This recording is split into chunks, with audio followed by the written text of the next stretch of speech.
And now, from God's Unchanging Word Studios in New Orleans, we are pleased to bring you news, nuggets, and insights with today's host, Tom Carey.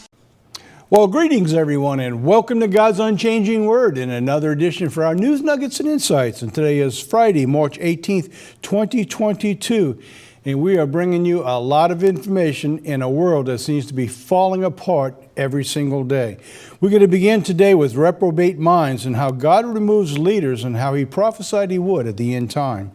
Then we're going to talk about the coming apocalypse. Could this be the fruit of man's own doings? Wait till you see this segment. It's really going to be interesting.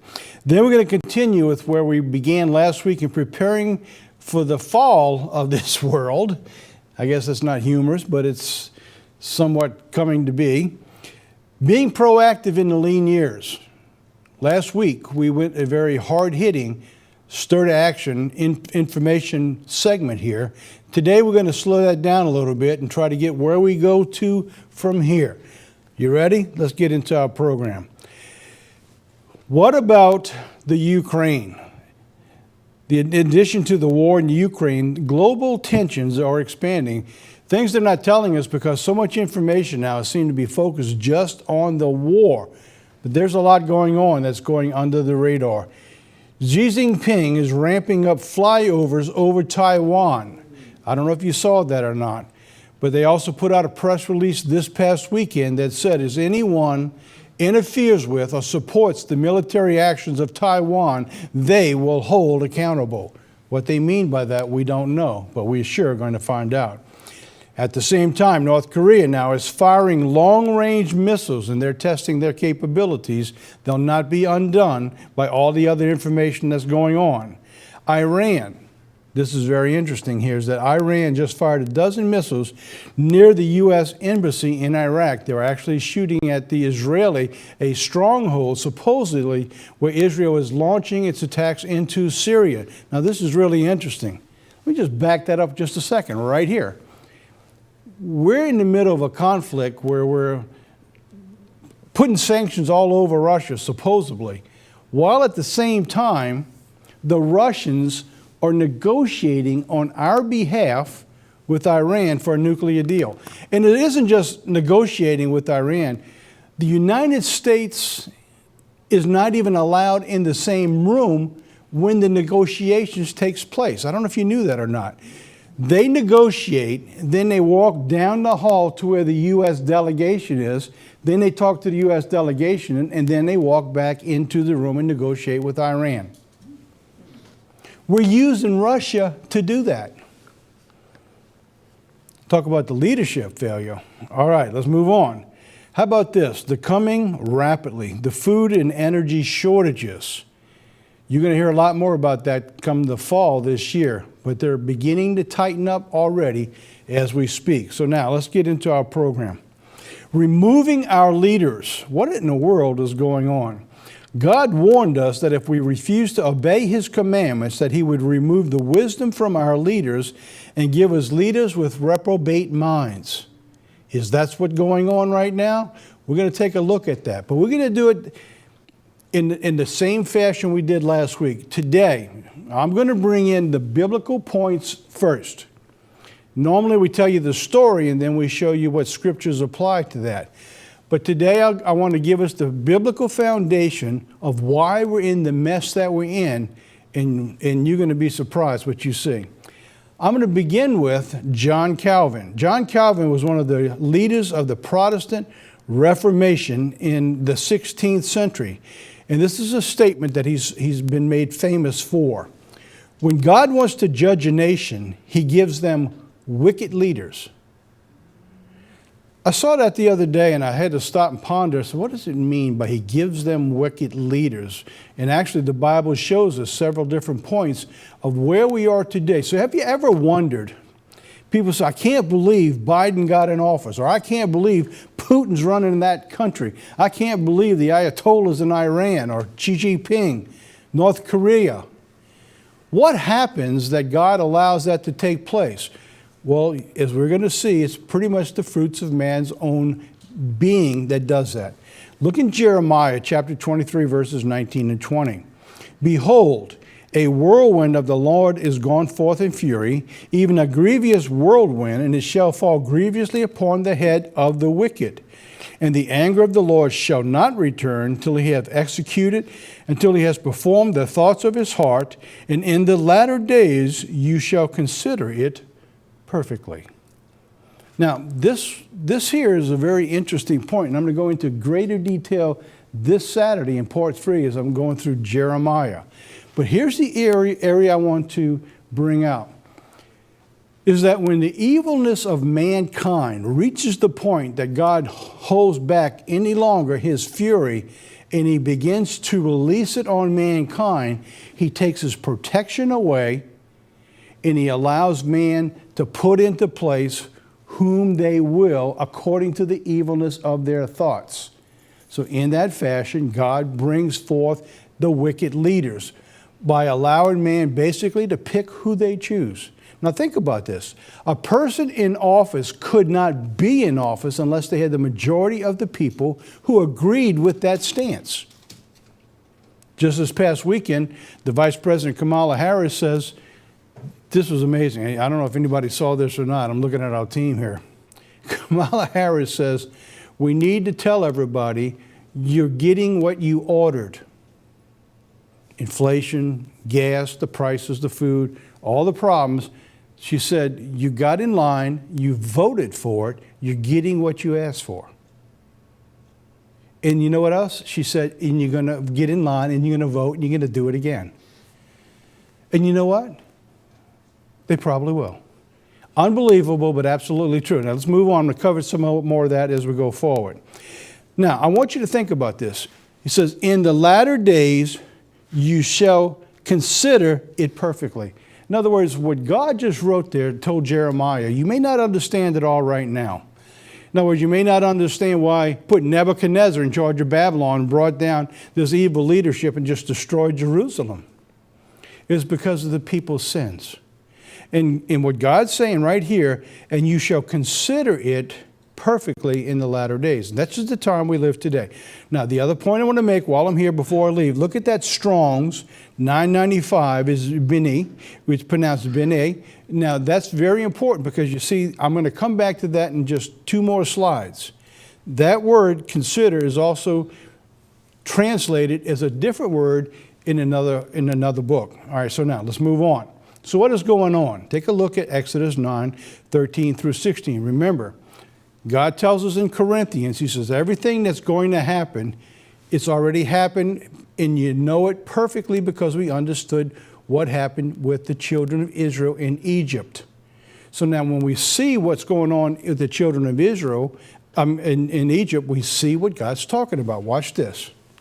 So the Lord said to Moses, rise up early in the morning and stand before Pharaoh and say to him, thus says the Lord, the God of the Hebrews, let my people go that they may serve me. For I will at this time send all my plagues upon your heart and upon your servants and upon your people, that you may know that there is none like me in all the earth. So why is God allowing this to take place? For a couple of reasons. To punish mankind for its sins and its disobedience, and secondly, so that the world would know that there's no other but God himself. In other words, he will be magnified. Remember throughout the book of Exodus, he says, and I will be magnified among the people. As the world gets darker and darker and we see this chaos that's going to continue to pursue mankind, you're going to see God magnified more and more. And God's people will be like little lights scattered throughout the world, giving hope to a world that has no hope. Look what he says. For now I will stretch out my hand that I may smite you and your people with pestilence, and you shall be cut off from the earth. And in very deed, for this cause I have raised you up, for to show you my power. He says, who's he talking to? Pharaoh. He says, I raised you up for this very purpose. Unbelievable that that's what God did. In other words, even in the evil, God uses the evil rulership to allow the persecution to come upon the people because of their disobedience. In other words, if you want evil, you're going to get it. And there's the evil person that's going to bring it.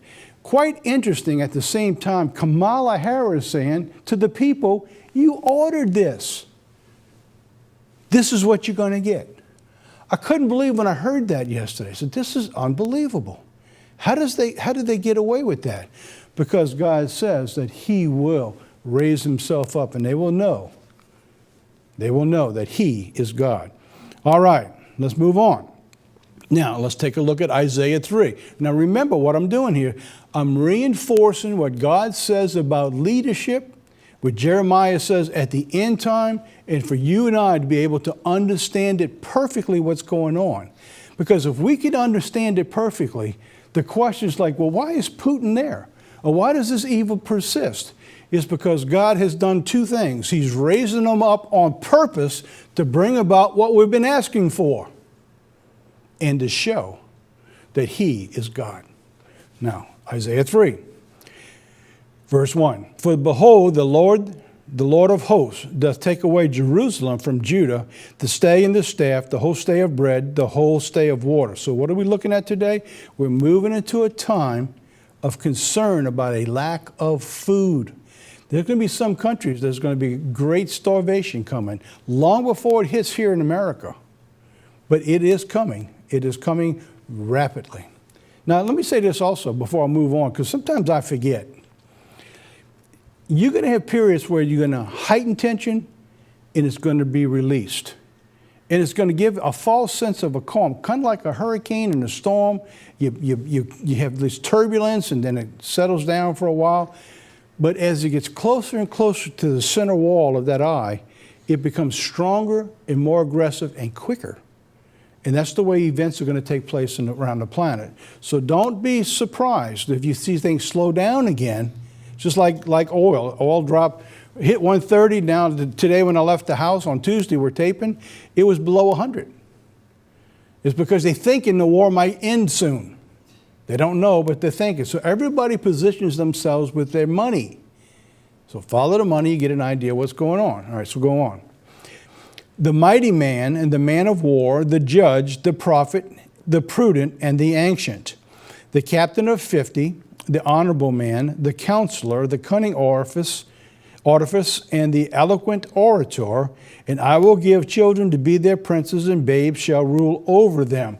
So here's what God's saying. I'm going to take away your food supplies. I'm also going to take away your leadership. I'm also going to be able to take away the people who can lead an army. And isn't it funny that we have woke generals now taking place, and the strength of our military now have been run out?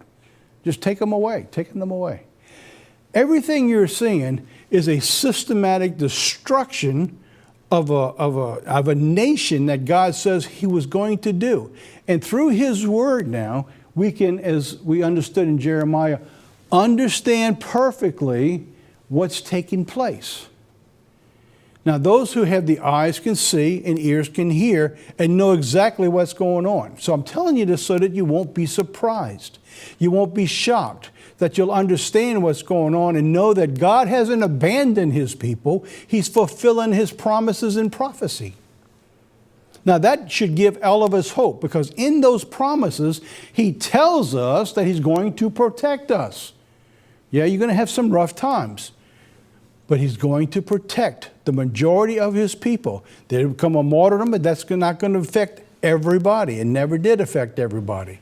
All right, now, in this few verses, there's a word that's in there that we understood from Jeremiah when I put 995 down. It's right here. This time it's called prudent. Same word that was written consider in the other chapters. This time it's written prudent, and it's the same word, 995 B'nai. This means to separate mentally or to distinguish. It's used 170 times and is translated into several English words, meaning understand, consider, forward thinking, perceive, regard, or instruct. So this word right here is very, very important to the leadership of a nation. Because if a leader cannot mentally distinguish what's going on, he cannot lead that nation properly. the decisions they make will only bring them into decay. In nearly every decision that I've seen this administration make has only brought this nation into further ruin. They are not able to be forward-looking to understand what this is going to do. If you make this decision in your life, what happens that follows is going to affect you for the rest of your life in most cases, especially things of importance. On the scale of a world government, when you have a government leader making decisions that alters the course of history, you pay a price for it down the road. We're in the middle of that chaos right now. Right now. So this is very important. In other words, there's nobody that thinks ahead of what's going to happen by these decisions that are being made. So now, removing the prudent. Look at Jeremiah again. I will make Jerusalem heaps of dangers, the den of dragons, and I will make the cities of Judah desolate without inhabitant. It says, who is the wise man who may understand this? Who is here to hear the word of whom the mouth of the Lord has spoken, that he may declare it? And from what land perishes and is burnt up like the wilderness, that none passes through? And the Lord says, because they have forsaken my law, I will forsake them, and have not obeyed my voice, and neither walked therein. Now, this is where we are right now, going on. But we have walked after the imagination of their own heart, after Balaam, which their fathers have taught them. Therefore, thus says the Lord of hosts, the God of Israel, behold, I will feed them, even this people, with wormwood, and give them water of gall to drink. This is from Jeremiah chapter 9, verses 11 through 15. I highlighted this because I want you to keep that word in mind as we go through. A little further, it's going to come back into play. This is what God says, because you have been so disobedient, I'm taking away your leaders. They're not going to be able to guide you properly, and I'm going to feed you with bitterness and with wormwood. Unbelievable, that's what's coming. So now, let's take a look at this now, the systematic removal of our leaders. We're going to do it in 3 stages. First, we're going to look at a dishonest government and the leadership of Nancy Pelosi. She actually called for a meeting at 1 o'clock or 1:30 in the middle of the night. She put it on her website after midnight, the same night. An hour and a half later, she calls for this meeting and they vote on this bill. I'm going to show you that in just a second. Second, we're going to talk about a corrupt moral system from the president, and then we're going to wrap up the leadership, because these are the 3 top leaders showing you what God's doing. This is a failed government and foreign leadership. The VP Harris brings out the world's anger for her comments. All right, let's begin. All right, so here's the leadership. In the leadership, of course, we're out of money again. They passed a new $1.5 trillion omnibus bill that Nancy Pelosi snuck to the floor at 2:30 in the morning in the middle of the night. They said they had to do this. It was an emergency. We needed to keep the bill open. Nancy Pelosi calls for the bill at 2:30 a.m. So now I've got two videos. They're both fairly short. The first one is a response from Representative Green of Georgia about the passing of the bill and when they did it. And second is the video of Chip Roy of Texas in response to his anger by what they did. Let's play the first one. Hey everyone, this is Congresswoman Marjorie Taylor Greene. I want to tell you how corrupt Congress is. Now, you would not believe what happened last night. As a matter of fact, I'm still shocked about it, and the rest of the Republicans, we're all shocked about it. So you've been hearing probably about the omnibus bill that has been going through the Appropriations Committee. This is a $1.5 trillion omnibus bill that none of us got to see anything in the bill text. We had no idea what was in it until this morning when we found out that the Rules Committee, which is a Democrat-controlled committee, and they put out their basically their alert on their website. They did not email any of us. They put it on their website after midnight. Midnight is as in early this morning. They put it on their website that the Rules Committee would be meeting at 1:30 a.m. 1:30 a.m. and that is where the Rules Committee meets to debate the bill. Now, normally in how Congress should work, but it doesn't work this way since Pelosi has been Speaker, is an appropriations bill is something that every member of Congress can go. We can put amendments in, we can debate on the bill. And then once it goes to Rules Committee, that is where we can go and argue back and try to put amendments and try to make changes. So they met in the middle of the night, in the dark of night. The Democrat-run Rules Committee met at 1:30 in the morning, and by 2:30 a.m., early this morning, they had passed the $1.5 trillion omnibus bill, and they released the bill text. So for all of us here in Washington, when we woke up earlier this morning, we found out that it was too late to go in and try to put amendments in, try to argue back, try to get things removed from this horrendous, absolutely horrendous $1.5 trillion spending bill that's supposed to keep the government, the lights on. But no, we weren't able to do that because the Democrats snuck it through, literally snuck it through from 1:30 in the morning till 2:30 in the morning. They did not tell us ahead of time. No one had any idea until they put it on their website after midnight. After midnight, they posted it. You realize the coordination that had to take secretly amongst the Democrats? Because they have to notify everybody. So they did at 12 o'clock, except everybody asleep, except the Democrats. To get them in there by 1:30 to have a majority vote, they did it. In 1 hour, it was approved and passed. Can you imagine what that must have took? $1.5 trillion. We just found out this morning that in that bill was a 21% pay raise for Congress. 21%. And not just for them, but their entire staff and their offices and their budgets. 21%. All right, now let's play the second video. Appreciate the Speaker. Appreciate the ability to address a few of my colleagues here on the floor of the House. I would note, though, here we are again. We're sitting here at the precipice of a government funding running out, and I hear all my colleagues talking about how great it is. We're going to come up with some great big omnibus bill, and I'm hearing that from my colleagues on both sides of the aisle. Nobody in America wants us to plus up more spending irresponsibly. Nobody in America wants us to say, oh, let's pat ourselves on the back now because some of my colleagues on the other side of the aisle are saying, well, you know what, it's time now to ban Russian oil. It's not good enough to ban Russian oil if we're not going to open up American oil and gas. All we're going to do is provide more money to Venezuela, more money to Saudi, more money to Iran. But yet, that's being touted as a victory. And some of my colleagues on this side of the aisle are saying, okay, good. Oh, this is great. But my colleagues on the other side of the aisle, they don't want any oil. They don't mind your gas being $4, $7, $10 a gallon. Don't get played. But my colleagues on this side of the aisle are about to get played. And everybody back home is saying, what are you going to do to stop vaccine mandates? Nothing. What are you going to do to secure the border?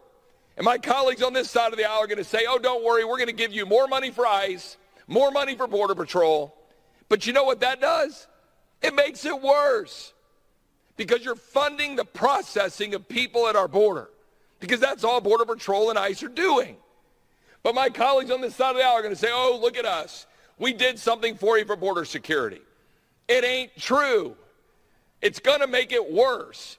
And anybody who's been to the border, anybody who talks to Border Patrol, anybody who talks to ICE knows that's true. We're not going to get a vaccine mandate. We're not going to get a secure border. And we're not going to get more oil and gas being produced in America. And then we're going to say, great, let's have a vote and send more lethal aid to Ukraine. And we're not even going to have a debate down here about what we're doing in funding Ukraine with Putin rolling over Ukraine. All we're doing is backroom deal making, waiting for somebody to drop a bill on the floor of the House and then come down and vote yes or no. That is a disgusting display by both sides of this body. We ought to have a full and open debate on the floor of the House about what we're doing in sending arms to Ukraine, how much we're spending, what it means for our involvement, what it means for NATO, what it means for stopping Putin, and stop spending money we don't have. Stop funding tyranny. Stop forcing Americans to get a jab or lose their job. Stop leaving the border wide open and stop selling the American people a bill of goods. And I'm looking directly at my party when I say that, and I yield back. Finally, somebody talks about government as a whole. The whole thing is corrupt. God said he's going to remove the leadership. Omnibus spending. What I've got here, I don't have time to go through each one of them, but in your own time at home, you can freeze the tape, you can back it up, and you can take a look at it. Just for some of the things that's in there, but there's over 100 pork spending. There's like $1.6 million for equitable growth of shellfish aquaculture. Well, that's an important one. $1.6 million. So I just put up another list. You can keep going all the way through, and you can take a look, and you're just like, man, this stuff is insane. $1 million for sidewalk repair in Louisville? How about this one? $2 million to educate and digitally connect a road building for the indigenous coffee producers in Colombia. Well, there's another important. We need that. We got to improve them roads down there in Colombia so we can get our coffee. $2 million. And it's just filled with stuff like this. And in this, we have the president saying he's reducing the debt by $1 trillion in 1 year, and they just approved another $1.5 trillion so we can keep the government open. Let's move on. All right, so that was Nancy Pelosi leadership. Now let's take a look at President Biden. I'm only looking at one category here, because this one is very important, and this is one that I know reaches to the throne of God. Women can't reach their full God-given potential without abortion, Joe Biden claims. Did y'all get that? Let me read that again. Women cannot reach their full God-given potential without abortion. Now, if you're going to be a woman to your fullness, you have to be allowed to have an abortion. This is from the president. Every person deserves the chance to live up to their full God-given potential without regard for gender or other factors. Yet, too often in too many places, women and girls face obstacles that limit their possibilities and undermine their participation in economic, political, and social life. Well, how about the transgender male that's now been inserted into women's sports? I would think the policy furthers the obstacle of those young girls growing up in school, looking for scholarships in the future to be able to compete fairly with other girls or women in their field when you got a man coming in who's a transgender. Nobody's saying anything, and if you speak up, they silence you and they take you off. By the way, taking you off of social media, do you realize Putin still has Facebook? Honest to goodness, think about this. Let's go on. Among his efforts is to make gender equality the cornerstone of my administration, he says. The president listed the fact that he has launched a whole of government, our entire government effort to protect reproductive rights, which is the popular euphemism for legal abortion. In other words, we have done everything in our power, the entire government, we've launched it to protect your right to kill your baby. Murder that baby. This has opened the door for what I want to talk about today. This is going to make you sick. I almost put it in, you can't make this up, but I didn't want the lead in to sound humorous. Okay, you ready? A new proposed law in Maryland would allow mothers to kill their babies up to 28 days after birth. I'm going to read that again. The proposed law in Maryland would allow mothers to kill their babies up to 28 days after birth. Why stop there? Why don't you give them a year? It's like buying a car. Take it home. Kick the tires. Take it around the block. You don't like it? Kill it. 28 days? Says they could be abandoned and left to starve or freeze. The child born could be allowed to be abandoned and left to starve or freeze to death. That's just the beginning. Maryland's new revision for the abortion. This is Maryland Senate Bill 669, also known as the Pregnant Persons Freedom Act. Don't you love the way they give us such nice names? This is your Freedom Act. You can't reach your full potential as a woman unless you have these freedoms to allow you to kill your own baby. Going on. At first glance, the bill simply looks like it changes the name of woman to pregnant person. So you're not just a woman, now you're a pregnant person in its references. But its provisions to prevent a pregnant person from being investigated for terminating or attempting to terminate her own pregnancy. In the law, let me clarify what this is now. In this law, if you kill your baby, the law prohibits anyone investigating why the baby died. If you smothered it, if you beat it, you threw it against the wall, it doesn't make any difference. You cannot be prosecuted for what happens to that child. It gets sicker. Stay with me. The bill also includes the law against prosecution. The bill proposes a revision of the fetal murder manslaughter statute that would serve to handcuff an investigation of the infant's death and unrelated to abortion. Doesn't matter what happened, why. You could find it laying in a garbage can and maybe the mother put it out overnight. And believe me, this happens a lot with, especially in drugs, where they can no longer take care of it. They go put it on the doorstep, or they put it in the garbage can. They find all the time, they'll find babies. And sometimes they'll go after and prosecute the mother for the abuse of the child. But now, if the baby's 28 days or under, they can't do anything. In other words, it legalizes infanticide according to the ACLJ. Now, here's where it gets even more sickening. The bill also includes a section that would allow a person to bring a cause of action for damages if the person was subject to unlawful arrest or a criminal investigation for a violation of this section.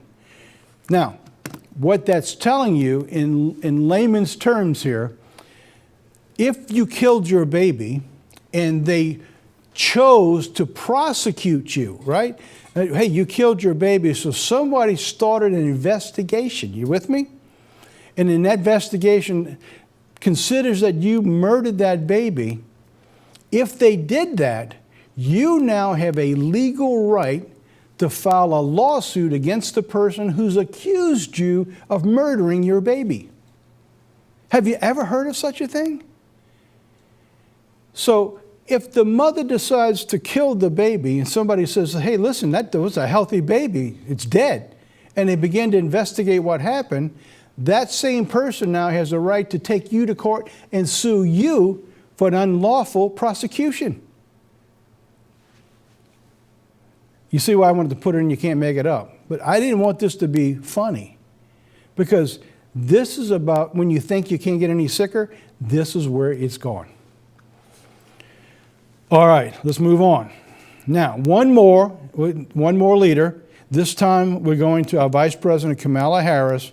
This time, you might have heard this already because this is about a week old. This is explaining the Russia and Ukrainian war to a layperson. Let's play that.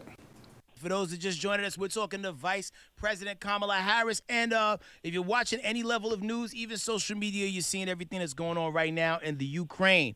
Break it down in layman's terms for people who don't understand what's going on and how can this directly affect the people of the United States. So Ukraine is a country in Europe. It exists next to another country called Russia. Russia is a bigger country. Russia is a powerful country. Russia decided to invade a smaller country called Ukraine. So basically that's wrong. Mm-hmm. And it goes against everything that we stand for. There are terms that we use. We say we respect the sovereignty, the territorial integrity of countries, right? Their independence. Russia has gone into Ukraine militarily, unprovoked, with no justification other than to exercise its power to take over another country. There you got it. They're a big country and a little country, and they went in and took over the little country. Well, we all understood that, even somebody in kindergarten grade level. But then after that, we decided to send Vice President Harris, as our representative into Poland. Almost 3 million refugees in Poland and Europe and the whole of the world waited to hear the hope of the United States had to offer for the greatest debacle of humanity since World War II. Now, this is what I'm going to show you is the statement made by VP Harris in her opening statements in Poland. You ready? I am here, standing here on the northern flank, on the eastern flank, talking about what we have in terms of the eastern flank and our NATO allies and what is at stake at this very moment. You got that? That was the opening statements of the United States at NATO in Poland. All right.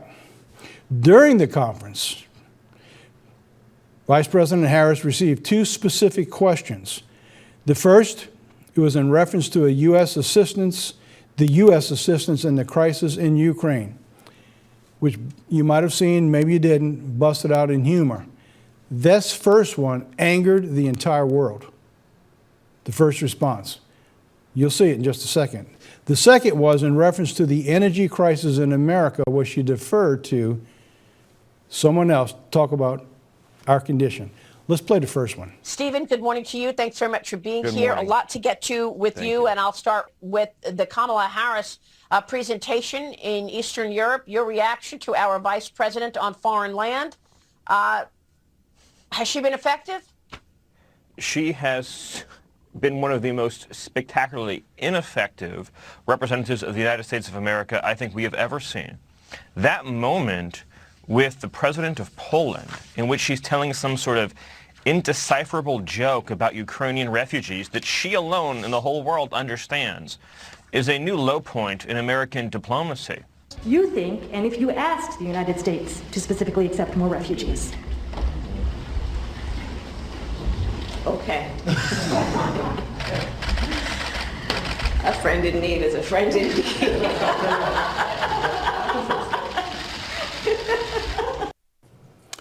A friend in need is a friend indeed. They asked, this was the beginning in that conference, like what is America going to do to help? Poland has almost 2 million of the refugees in their country alone. Try to imagine that this is not over the course of a year like happened to America, which is much bigger and is spread out all over the country. This is in a nation that's happened in a matter of just a couple of weeks. All right, so now let's play the second one now. This is about reference to our energy. Here's Kamala Harris with really no answers when asked about gasoline prices. Watch how she responds. Look. How long should Americans expect? How long should we be bracing for this really sort of historic inflation and some unprecedented gas prices? Sure.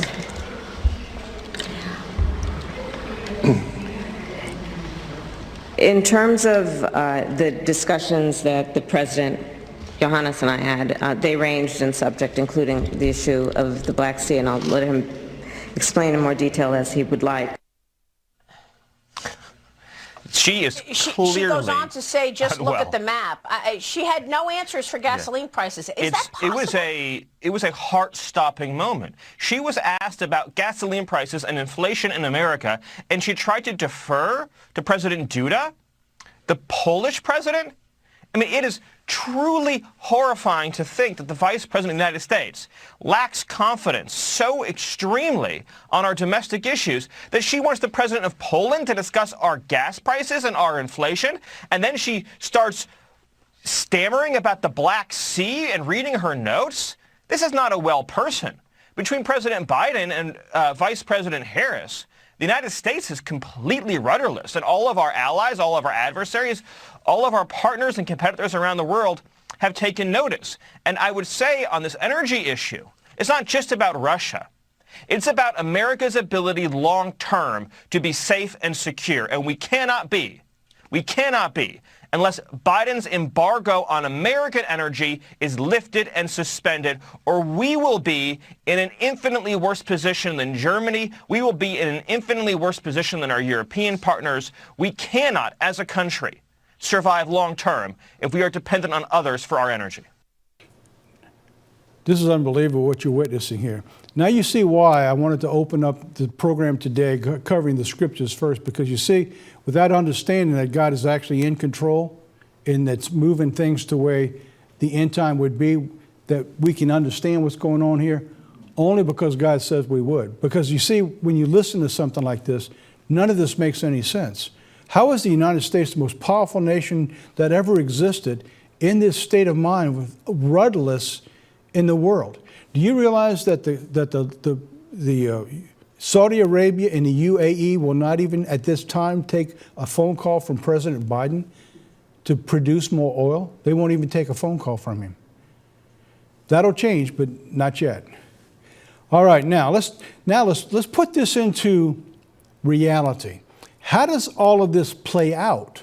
It's good to know what's going on, but let's take a look at now how things begin to play out. Let's talk about the coming apocalypse. Is it the fruits of man's own creations? The Ukraine war is actually giving us a scenario of the perfect storm. Now, I'm not saying this is the perfect storm, and I'm not saying this is actually the beginning. But what God does do, that I can say, is He shows us in advance what is coming, so it gives us the time to prepare. So let me show you a scenario that's going to give us a time so it gets us ready to prepare. The perfect storm scenario in the Ukraine.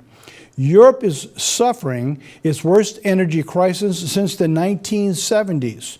The war has brought on the world to the brink of a food crisis. Now, those two lines that you see there, those are actually headlines that I took off the news.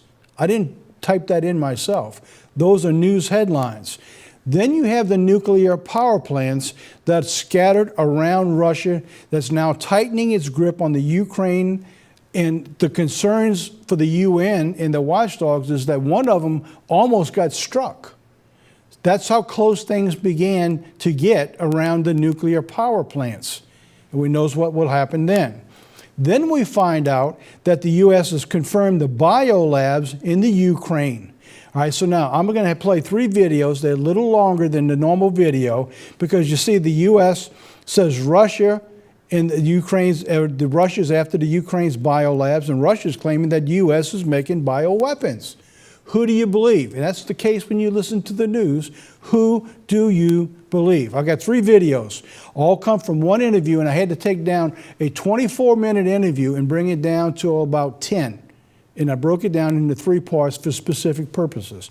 First, the U.S. admits to the biolabs. 2, U.S. and Russia blame game. And 3 is the need to remove these biolabs immediately. Let's play the first one.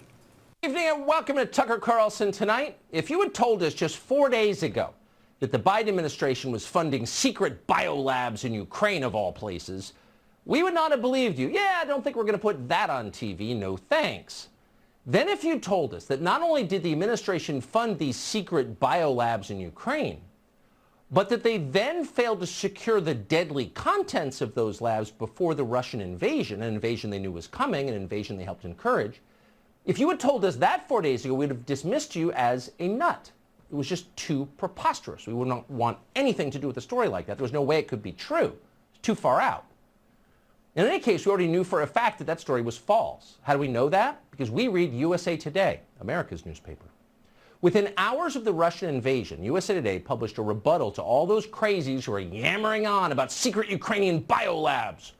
Here was the headline. Fact check! False claim of U.S. biolabs in Ukraine tied to Russian disinformation campaign.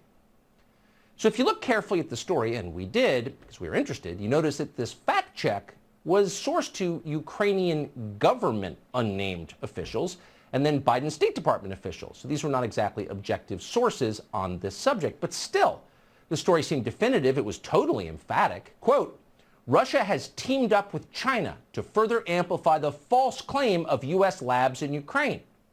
Okay, USA Today says it's Russian disinformation. Maybe it is. On to the next story.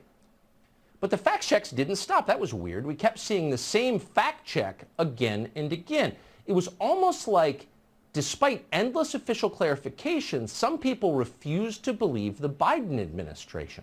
They preferred Russian propaganda instead. And we assume they must be QAnon members. We assume that because Foreign Policy magazine told us that.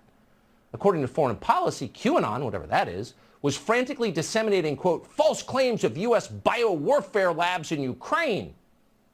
Those labs obviously didn't exist. It was all just another lie from the Russians, who lie for a living.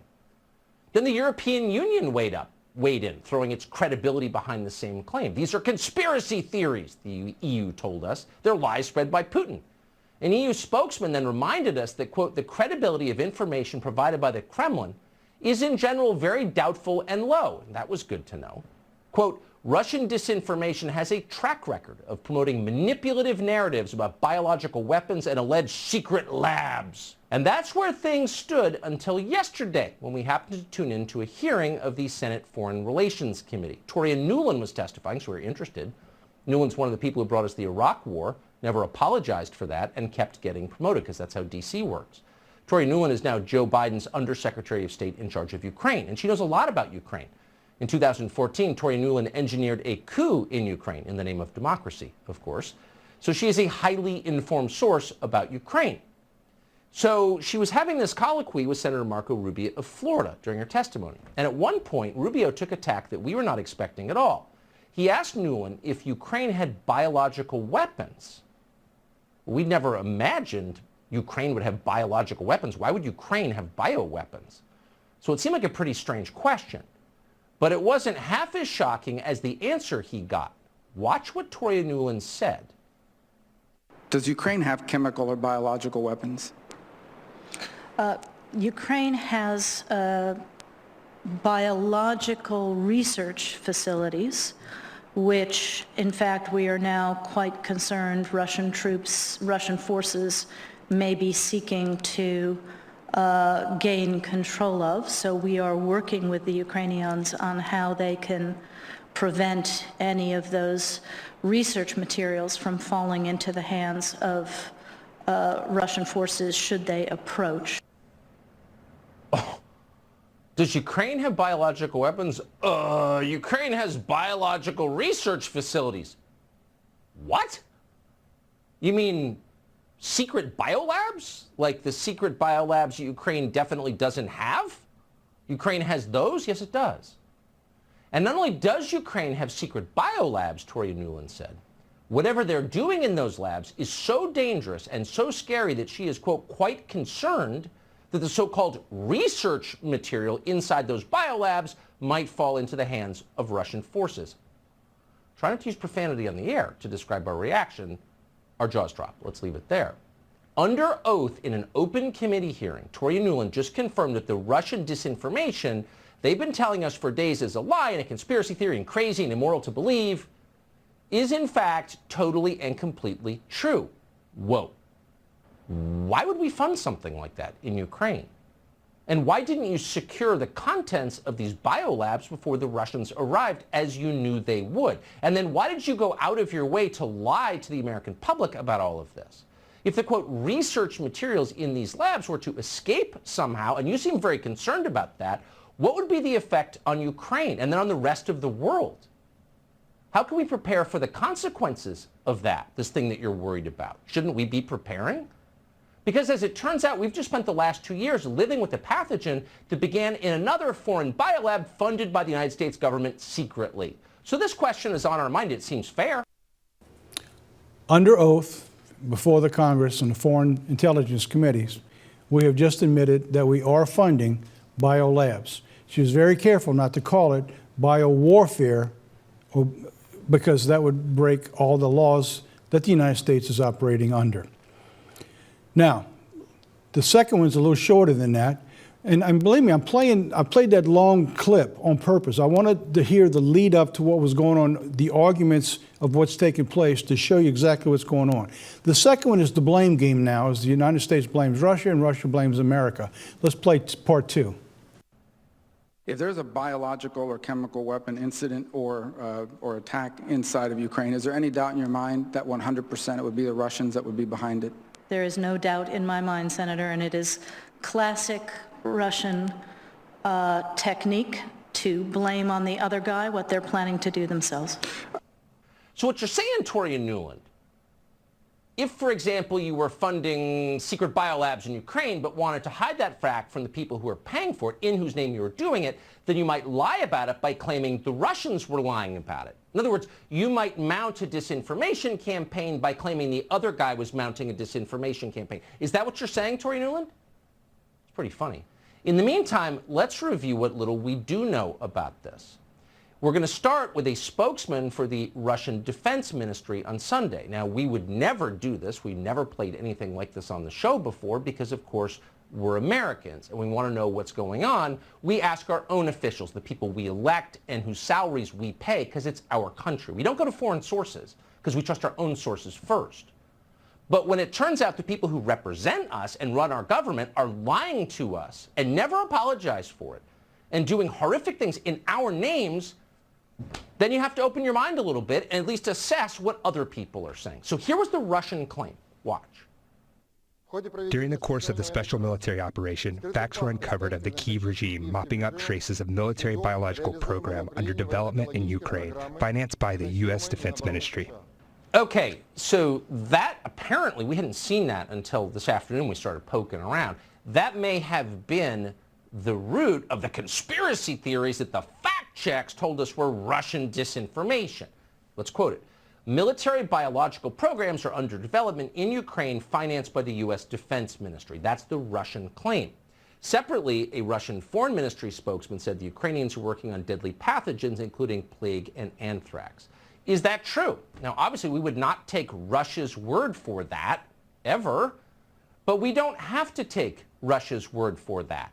The U.S. Defense Department has a website that contains this media clip about the opening of a biological research facility in Ukraine in 2010. Quote, U.S. Senator Dick Lugar applauded the opening of the interim Central Reference Laboratory in Odessa, Ukraine this week, announcing that it will be instrumental in researching dangerous pathogens used by bioterrorists.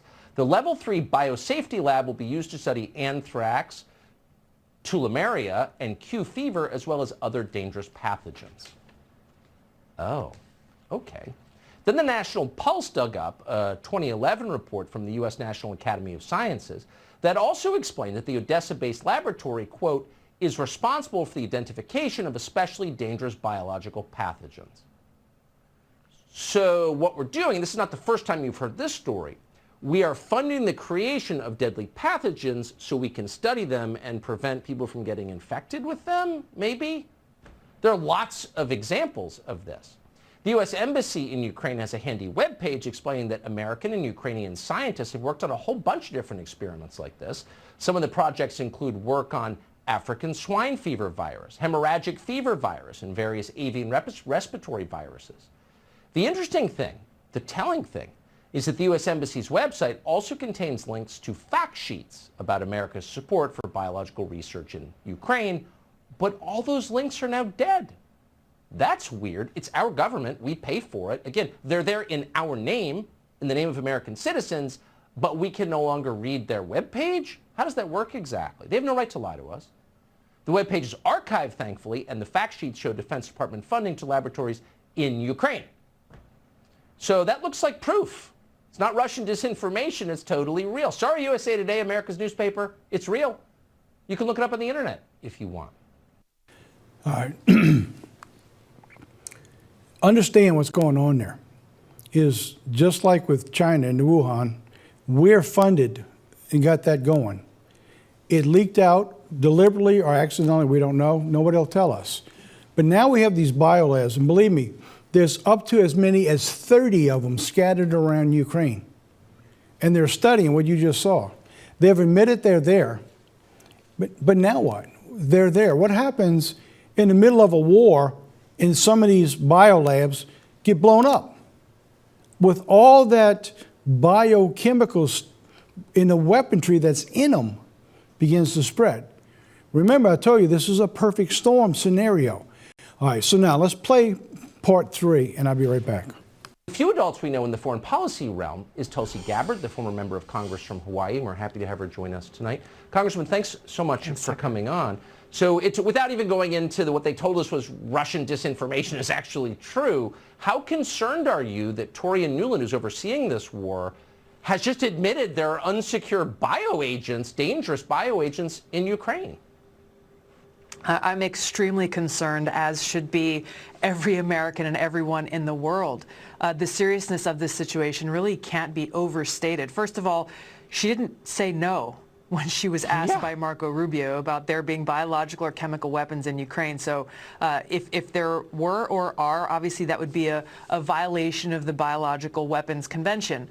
Number two, they're categorically been trying to hide this, as you've laid out very, very well. And then once they were found out, rather than saying, hey, you know what, this is a critical emergency, it's a crisis, we have these pathogens in the midst of a war zone, not just in one location, but between 20 and 30 labs in Ukraine. This is a global crisis, we're going to take action immediately. This is how a responsible leader would react given the crisis of this moment. But instead, what did they do? Her response to Senator Rubio was immediately start pointing fingers. We're going to preemptively start the blame game should anything happen to these pathogens and who knows what is going on in these labs. Before anything bad happens, just say, you know what, it's the bad guys. It's the bad guys who are responsible for this. It is the height of irresponsibility. Their response to this, the fact that they're covering it up, the fact that they aren't doing really what needs to be done. Because unless this war in Ukraine ends right now, ends tonight, we face a very real certainty that one or more of these labs will be compromised, will be breached, and it won't just be the people of Ukraine who are impacted. We could face another global crisis when you look at a pathogen that could be released. We just went through this with COVID. We can't have forgotten this already. And once again, agencies in the U.S. government, without our knowledge, are secretly funding research that, imperils the world, and no one is ever punished for it. Just one last thing on the danger of these labs that the U.S. is funding, not only in Ukraine and around the world. They need to be shut down immediately. They need to be shut down immediately. They are insecure. They are posing a threat to the world. They need to be shut.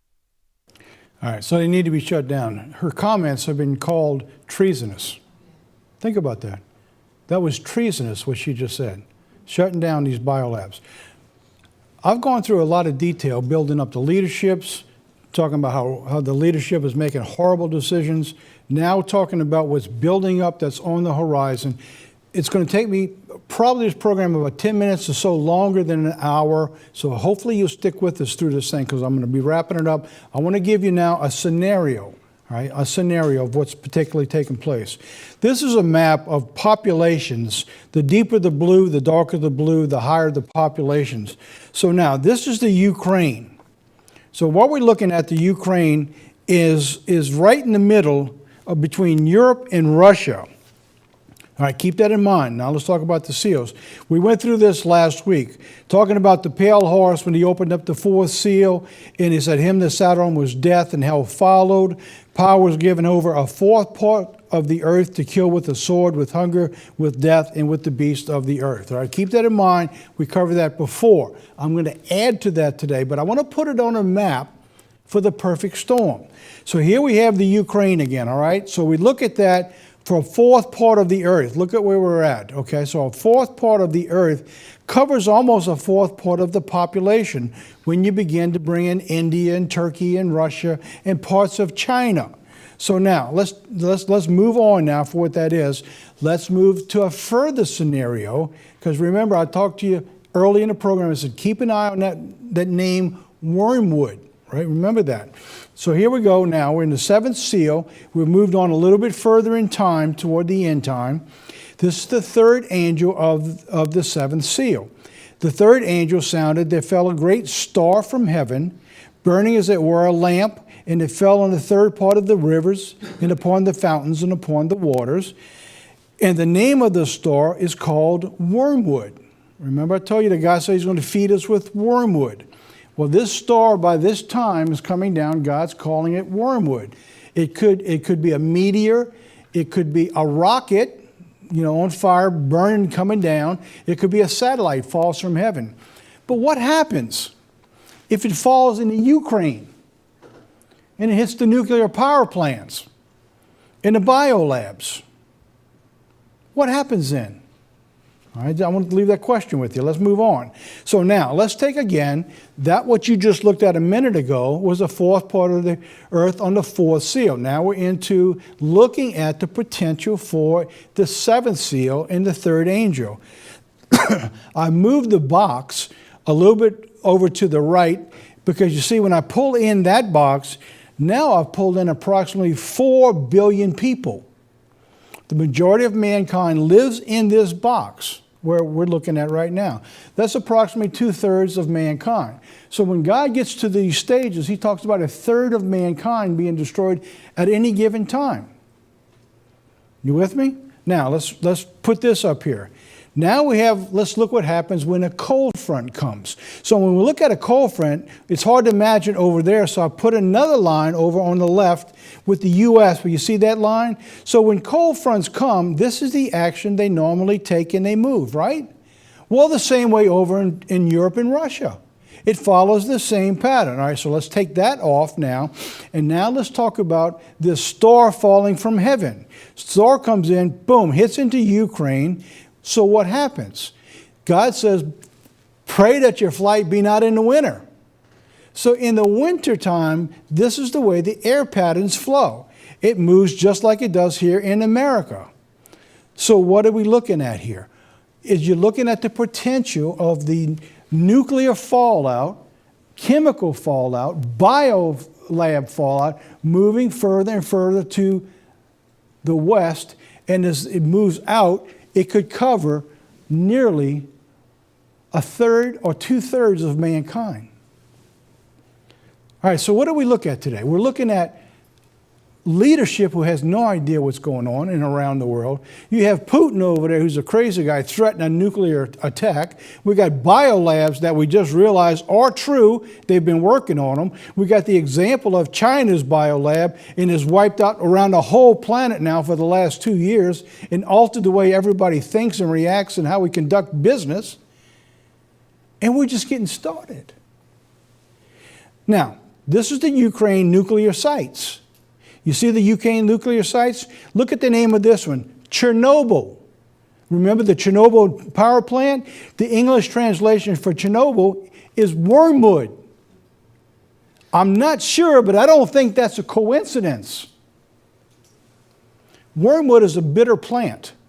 So in other words, God uses the physical to tell us the spiritual of what's going on. So we've got something lining up here that is something that we all need to pay attention to. Wormwood being the bitter plant that grows wild over there. Probably one of the reasons they call it Chernobyl. Jeremiah 9:15, therefore thus says the Lord of hosts, behold, I will feed them, even this people, with wormwood, and give them water of gall to drink. So it's possible that what's going on is that when this escapes, it's going to poison the waters. Can we see what's going on? I mean, this is not funny stuff. This is real-time scenario. So what God's telling us, he's given us time to be prepared for what's going on. Matthew 24, I don't need to go through this again. We covered it last week. It says, all of these are the beginning of sorrows. But God's telling his people, don't be troubled. God says, look, be prepared to know it's going to come about. God's given the time to repent. This world could still repent. But it doesn't appear it's going to go anywhere near that time. We're going to begin to see that false prophet, the beast of Babylon rise up again, that Holy Roman revival, and the Pope is going to step in and save the day just before man destroys himself when Jesus Christ comes back. All right, so we're into this section, preparing for the lean. We're going to talk about that when we come back. So now, let's take a break. Take a look at this video. We are a new creation, and I'll be right back.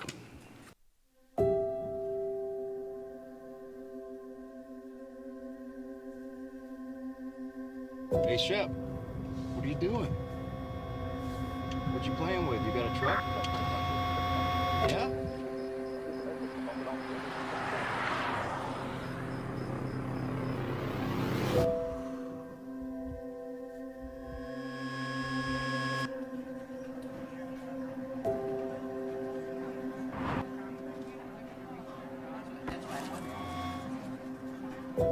It always happens. One year ends, another one begins. We want to move forward and still, we just can't help looking back. It's so hard not to focus on all the ways we've fallen short, all our failures, all our sin. It's so hard to believe there's something else, something more than just another year of mistakes and regrets.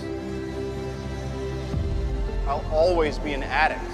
I'll never amount to anything. Why am I such a failure? Will I ever be enough? Could someone ever truly love me for me? But your word says, while we were still sinners, Christ died for us. Through all of our mistakes, you still offer us your love. Help me to believe in that truth and not in the world's lies. Help me to trust in your words, that I'm a new creation. The old is gone and the new has come. Help me to no longer conform to the pattern of this world, but be transformed by the renewing of my mind.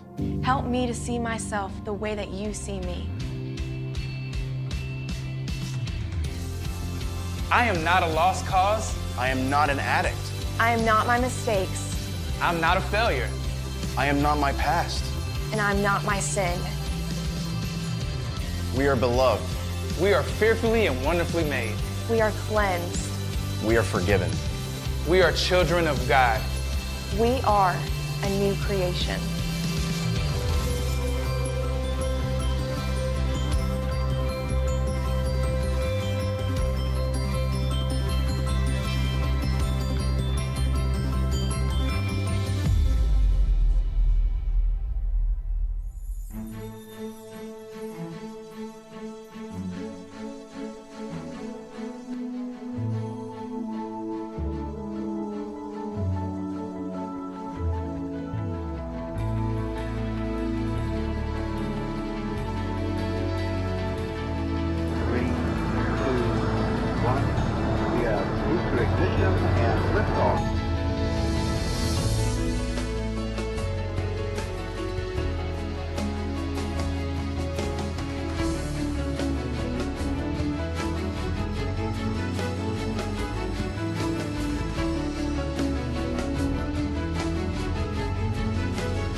All righty, welcome back. So I've pretty much used up almost all our time today, but so I'm going to get into a segment here. I want to cover just briefly. Right now, we're not in the specifics. We're talking about the foundations to be able to prepare you for what's coming. We still got some time to prepare, but you can't linger now. You got to get busy and you got to get active. So where do you start? All right, so I'm going to begin with two questions. Does preparing for or stocking up supplies show a lack of faith? You know, there is that question that permeates the church from time to time, saying that you have a lack of faith if you begin to store, that God will provide all our needs. The second is, will stocking save you? If we stock up, is that what's going to save us? And of course, no, it won't. But look what God says. The man's heart devises his way, but the Lord directs his steps. In other words, we need to, from what God tells us, you need to prepare. I mean, throughout the whole Bible, God makes sure that we are prepared. Remember the virgins going in, they didn't prepare, and their oil lamps ran out. And so they didn't make it. Joseph, with the story, he prepared for 7 years for the lean.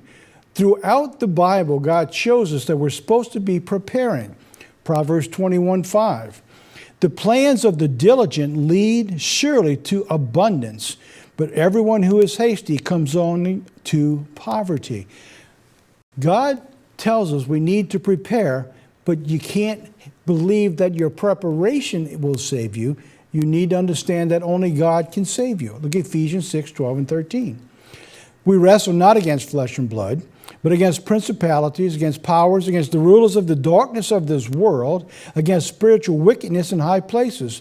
Therefore, take unto you the whole armor of God, that you may be able to withstand in the evil day, and having done all, to stand. That means you do all that is in your power to stand. God He requires us to do all we can do, and He will do what we can't.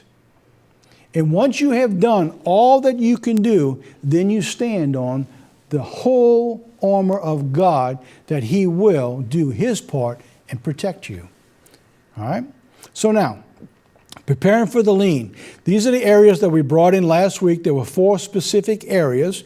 We began talking about food and drink because these are the areas that will begin to rise in price rather quickly come the summer and into the fall.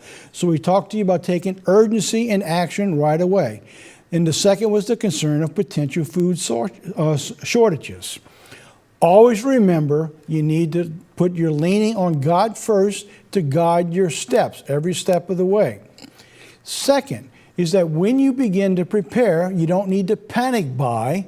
You need to sit down and have a financial plan and find out what you can afford to get prepared and to stock, keep it in balance, or what you don't have to have right now, which will afford you a little more income to be able to prepare for those lean years. There needs to be a balance, especially in preparing with your finances. You don't want to go into this by adding any additional debt to what you may already have. In fact, if you have any debt at all, you need to get rid of it. So, to prepare for and survive in a food shortage, one must identify the potential risk in your area, take an inventory of your current resources, especially food and water, then develop a food storage plan to plan to both grow for short and long-term food storage. So that would mean that when you prepare and you're going to store food, that means you need to begin to look into how you're going to keep it dry, how it's going to extend its life. So all of these specifics we'll get into, all right? Maybe start a garden. I'll recommend, if you can, start a garden, even if it's a small one, indoors. Learn how to preserve foods. Begin immediately looking into obtaining some long-term essentials in your area. Remember the toilet paper. Remember that? So I would get your paper supplies, your essentials, maybe your spices, salts and peppers. Believe me, all these things are going to dry up real quick when people panic. How do you know how you should provide? Start thinking off the grid. I said, how do I tell the story of how you prepare? Well, the best way to think, if you were in your town, in your local community, in your house, and you had no power, you had no water, and you had no sewage. Think worst case scenario. Say, what would I do if? Start thinking, what would I do if my town shut down and I didn't have any of the city utilities? Gas and electric, food and water, and believe it or not, sanitation is a big one. You need proper sanitation. And if the city isn't providing it, you need to be prepared what you will do with the waste in your own home. That'll spread more sickness and disease than when you can imagine in your areas. All right. In the future programs, we're going to go through all of these things: planting, seed storage, building low-cost greenhouses, year-round herbs and spices, and soil prep. All these things are very important. Every little thing you do will add to what you're going to go through and give you more security in your preparations to going into the years of lean. All right, that's it for our program. Let's begin wrapping it up. I knew I'd go a little longer. Now I'm longer than 10 minutes. I'll be 15 minutes before it's over. All right, DVDs in the mail this week. Racing to the Mark of the Beast. In our last week's program for NNI is actually going to go in the mail this week for the March 11th NNI, the coming famines and how to be proactive in preparing for them. Last week we also sent out, this is actually 2 weeks ago now, the newsletter, Wars and Rumors of War, and we're offering Jeremiah. Be sure to write, if you're not on the mailing list, write and get on that mailing list. This week, I will be doing part three. I'm trying to wrap it up this week, covering very specifics of Jeremiah walking in his footsteps. I don't know if we'll have live stream yet. We fight this every single week. They tell us they get it fixed, and then it's not. But if not, Jeff hurries home every Sabbath. He re-renders, he puts it all together, and usually by midnight, 1 o'clock at night, or early the next morning, he's got it up so you can watch it online. And we're also offering it by mail. All right, let's close our program. A lot to cover we did through today. This is called Seek Justice, and I'll be right back to close our program.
Welcome back. Well, that was a Tom blunder.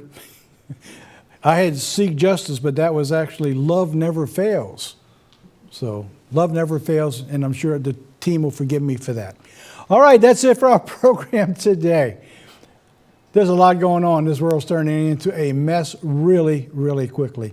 We want to thank all of you for all the support you give us. Without you, this all would not be possible. So we thank you for it all. And again, as we tell you every single week, don't forget, share this with everyone you know. They're going to love you for it or not. Till next week, God be with you.